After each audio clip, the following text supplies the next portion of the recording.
kami dari kelompok 12 akan mempresentasikan materi tentang kualitas layanan dalam bisnis retail. Untuk pemateri pertama yaitu saya, Vita Notianing, NIM 233, akan menjelaskan tentang dimensi dan atribut kualitas layanan sesuai aspek bisnis retail. Ada dimensi yang menjadi ukuran kualitas pelayanan retail. Dalam kualitas pelayanan retail yang mencakup 5 dimensi, yaitu ada dimensi aspek fisik, selanjutnya ada keandalan, ada interaksi pribadi, selanjutnya ada pemecahan masalah, yang terakhir ada kebijakan. Tidak sampai di situ, selain ada dimensi, ada juga atribut kualitas pelayanan retail.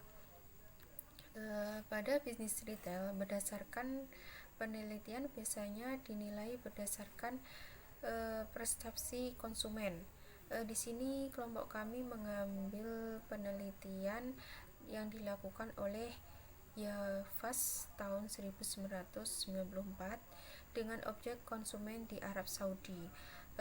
Adapun keterangan atributnya berdasarkan urutan kepentingannya, yaitu yang pertama ada kebersihan toko dan area pembelanjaan, selanjutnya ada banyak variasi barang, ada lokasi yang mudah dijangkau, ada juga layanan yang ramah dan membantu, ada mudah untuk dijangkau seluruh area tokonya, ada kestabilan harga, ada harga murah, juga mudah menjangkau dan memilih barang dagangan. Selanjutnya ada jam buka yang sesuai, ada juga mudah untuk menukarkan barang dan mendapatkan pengembalian uang.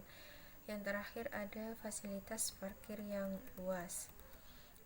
Penelitian tentang atribut konsumen pada bisnis retail dapat digunakan sebagai dasar untuk menetapkan unit atribut yang akan dinilai pada sebuah toko.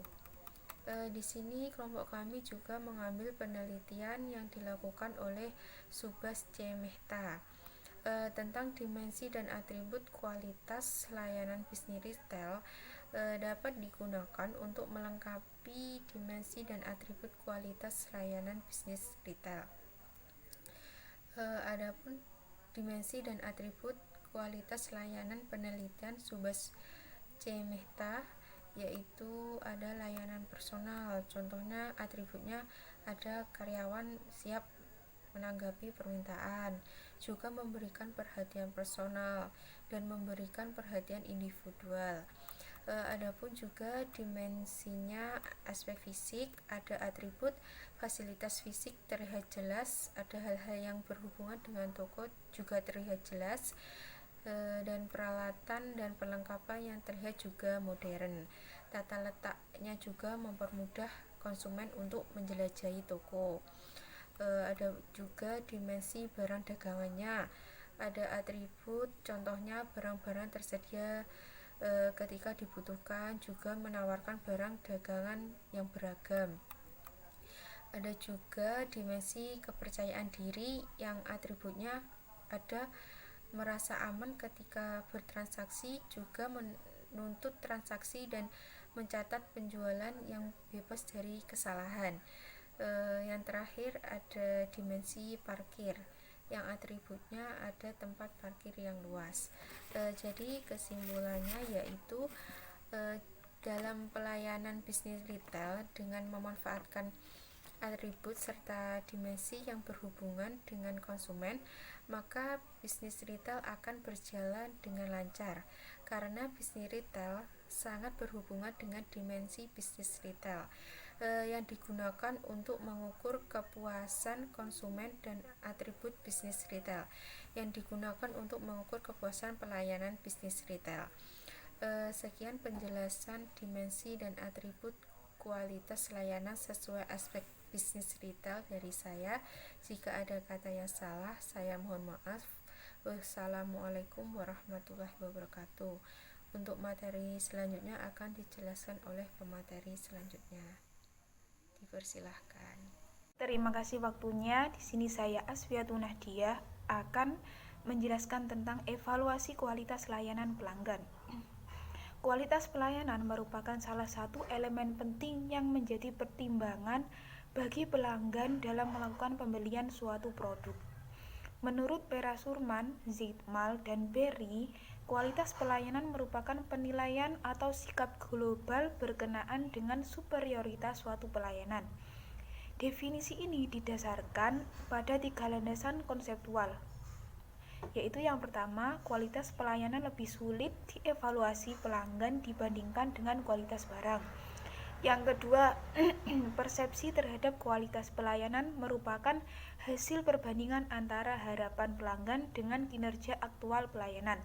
Yang ketiga, evaluasi kualitas pelayanan tidak hanya dilakukan atas hasil pelayanan, namun juga mencakup evaluasi terhadap proses.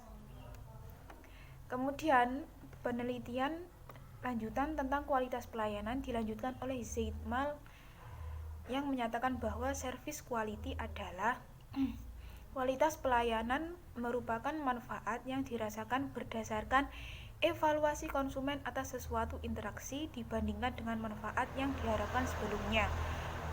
Kualitas pelayanan dapat dikatakan bagus jika sesuai atau melampaui harapan pelanggan, dan sebaliknya, kualitas pelayanan dikatakan buruk jika di bawah harapan dari pelanggan. Mungkin hanya ini saja, terima kasih. Assalamualaikum warahmatullahi wabarakatuh. Perkenalkan, nama saya Muhammad Misbah Surur, NIM 068. Baik, di sini saya akan menjelaskan tentang keuntungan strategi melalui layanan pelanggan. Nah, dalam kaitannya dalam pelayanan kepada pelanggan eksternal, semua pihak yang bergerak dalam pemberian layanan yang bersifat komersil maupun non-komersil harus menyadari bahwa keberadaan konsumen yang setia atau loyal merupakan pendukung untuk kesuksesan bagi perusahaan maupun organisasi lainnya. Dengan demikian, mereka harus menempatkan konsumen sebagai aset yang harus berharga, karena dalam kenyataannya tidak akan ada satupun organisasi, terutama perusahaan, yang akan mampu bertahan hidup bila ditinggalkan oleh pelanggannya. Nah, satu-satunya jalan untuk mempertahankan agar organisasi atau perusahaan selalu didekati dan diingat pelanggan adalah dengan cara mengembangkan pola layanan yang terbaik, antara lain dengan cara sebagai berikut. 1. Yaitu memperhatikan perkembangan kebutuhan dan keinginan para pelanggan dari waktu ke waktu untuk kemudian mengantisipasinya. Dan yang kedua yaitu berupa penyediaan kebutuhan pelanggan sesuai dengan keinginan atau lebih dari yang diharapkannya. Dan yang ketiga yaitu memperlakukan pelanggan dengan pola layanan terbaik. Nah, para penyedia layanan terutama di bidang bisnis sangat memahami bahwa pelanggan membutuhkan layanan yang baik, sehingga mereka tahu pasti bahwa memuaskan pelanggan adalah keharusan, meskipun mereka pun menyadari jika mereka mampu, layanan akan tersebar luas karena kepuasan yang dirasakan pelanggannya akan disampaikan oleh pelanggan yang satu ke pelanggan lainnya secara berantai. Promosi sinergi yang gratis bukan? Nah, layanan yang baik merupakan daya tarik yang besar bagi para pelanggan, sehingga korporat bisnis seringkali menggunakan sebagai alat promosi untuk menarik minat pelanggan. Jadi, dewasa ini di samping menonjolkan kualitas produk atau barang dan jasa sebagai wujud layanan, para pelaku bisnis menonjolkan juga pola layanan lainnya sebagai penunjang untuk memberikan perhatian atau keakraban kepada pelanggannya, dengan kemudian dikenal sebagai kepedulian terhadap pelanggan atau customer care. Nah, penulis sendiri berpendapat bahwa pelayanan prima adalah kepedulian kepada pelanggan dengan memberikan layanan terbaik untuk memfasilitasi kemudahan pemenuhan kebutuhan dan mewujudkan kepuasannya, agar mereka selalu loyal kepada organisasi atau perusahaan. Jadi, keberhasilan program pelayanan prima tergantung pada pelarasan, kemampuan, sikap, penampilan, perhatian, tindakan, dan tanggung jawab dalam pelaksanaannya. Sebagai bahan perbandingan, berikut ini dijelaskan beberapa pengertian atau definisi mengenai pelayanan prima yang seringkali diungkapkan oleh para pelaku bisnis. Yang pertama yaitu ada layanan prima adalah membuat pelanggan merasa penting. Yang kedua yaitu layanan prima adalah melayani pelanggan dengan ramah, tepat, dan cepat. Yang ketiga yaitu pelayanan prima adalah pelayanan dengan mengutamakan kepuasan pelanggan. Yang keempat yaitu layanan prima adalah menempatkan pelanggan sebagai mitra. Yang kelima yaitu layanan prima adalah pelayanan optimal yang menghasilkan kepuasan pelanggan. Yang keenam yaitu layanan prima adalah kepedulian kepada pelanggan untuk memberikan rasa puas. Dan selanjutnya yaitu adalah layanan prima adalah upaya layanan terpadu untuk kepuasan pelanggan. Nah, keberhasilan dalam mengembangkan dan melaksanakan pelayanan prima tidak terlepas dari kemampuan dalam pemilihan konsep pendekatannya. Nah, di sini ada yang pengembangan pola pelayanan prima berdasarkan konsep A3, yaitu attitude atau sikap, attention atau perhatian, dan action atau tindakan. Tetapi ada pula yang menggunakan konsep lainnya. Dalam hal ini, penulis sendiri mengembangkan budaya pelayanan prima berdasarkan pada AK, yaitu mengembangkan pelayanan prima dengan menyelaraskan faktor-faktor ability atau kemampuan, attitude, sikap, terus penampilan, perbatian, tindakan, dan tanggung jawab. Sekian dari presentasi saya. Wassalamualaikum warahmatullahi wabarakatuh. Assalamualaikum warahmatullahi wabarakatuh. Saya Cindy Nur Safitri akan melanjutkan materi mengenai harapan dan ekspektasi pelanggan. Jadi, kepuasan pelanggan ini memiliki peranan penting sebagai salah satu indikator standar komparatif dalam melakukan evaluasi kualitas layanan.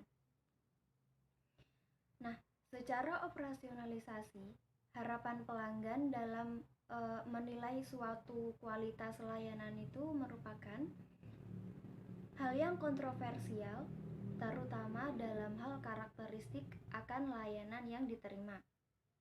Nah, perubahan ekspektasi pelanggan yang dinamis itu dari waktu ke waktu, tentunya perusahaan harus berusaha memahami determinan ekspektasi pelanggan, teman-teman, yang perlu dikendalikan dan bagaimana kira-kira respon untuk menanggapinya. Mengenai kebutuhan pelanggan secara proporsional berakhir dengan keputusan pelanggan, serta memberikan kesan yang positif akan kualitas jasa atau layanan yang diberikan itu tadi. Nah, dengan kata lain, perlu adanya pemahaman mengenai perilaku konsumen, teman-teman, sehingga perusahaan punya kesempatan untuk membangun strategi dalam memenangkan persaingan di pasar. Karena kan memang pelanggan merupakan suatu aspek terpenting dalam suatu konsep marketing. Let it go, make my body go. Take our bodies higher and higher.